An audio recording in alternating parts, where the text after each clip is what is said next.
जय श्री राम।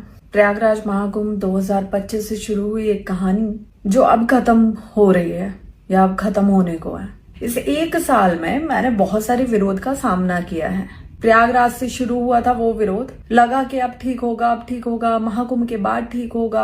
लेकिन मैंने जो कुछ भी करने की कोशिश की धर्म के रास्ते पे चलते हुए, मैं क्या कर रही थी? मैं कोई गलत काम नहीं कर रही थी, मैं चोरी चकारी नहीं कर रही थी, मैं लूटपाट नहीं कर रही थी, मैं बलात्कार नहीं कर रही थी। लेकिन मैं जो भी धर्म के रास्ते पे आगे बढ़ने के लिए कर रही थी उसे बार बार रोका गया, मेरा मनोबल बार बार तोड़ा गया।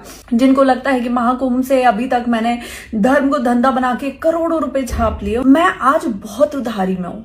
और धर्म में आने से पहले जब मैं एंकरिंग कर रही थी, मैं एक प्राउडी एंकर थी। मैं अपने प्रोफेशन को बहुत गर्व से बोलती हूँ कि मैं जो कर रही थी बहुत अच्छा कर रही थी और मैं उसमें रह के बहुत खुश भी थी। देश से ज्यादा विदेशों में काम करके अच्छा खासा पैसा कमा रही थी। लेकिन यहाँ आने के बाद सिर्फ उधारी के अलावा कुछ नहीं बचा मेरे साथ। और सबसे बड़ी बात कि किसी का साथ भी नहीं है।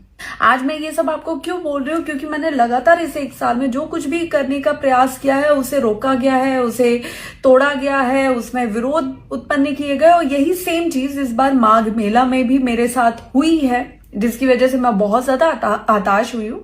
जबकि मैंने ऐसा कुछ भी नहीं किया जिसकी वजह से मेरा विरोध किया जाए। लेकिन विरोध करना शायद हमारे देश में यही एक चीज बहुत आसान है। और एक लड़की के साथ अगर आप उसका मनोबल नहीं तोड़ पा रहे हो, कुछ नहीं कर पा रहे हो, तो उसके चरित्र का हनन करो, फिर तो वो टूटेगी ही टूटेगी। तो भाई आप अपना धर्म अपने पास रखें। मैं कोई माँ सीता नहीं हूं जो मैं अग्नि परीक्षा दूंगी।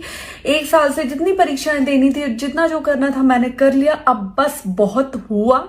अब इस मौनी अमावस्या पे माघ मेले में मैं अपना स्नान करूंगी और उस स्नान के साथ जो धर्म पे चलने का संकल्प मैंने लिया था, उस संकल्प को मैं पूर्णतः विराम दूंगी और वापस अपना पुराना काम करूंगी, जिसमें ना ही कोई विरोध था, ना ही कोई चरित्र हनन जैसा काम था और ना ही उधारी थी।